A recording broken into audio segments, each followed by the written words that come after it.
మీరు ఈ పాత్రని తీసుకువెళ్లి మహారాణికిచ్చి, ఇదిగో తల్లి పులిపాలు, మీ తలనొప్పి కొరకు దీనితో మందు తయారు చేయించండి అని చెబితే వారు నమ్మాలి కదా.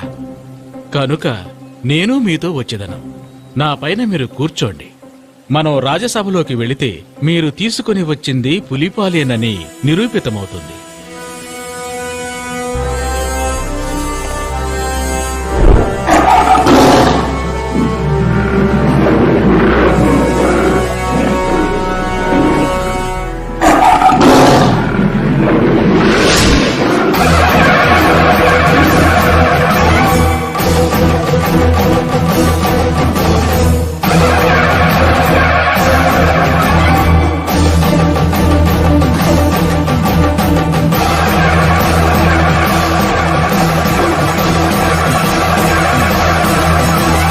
महिषी मुखिनी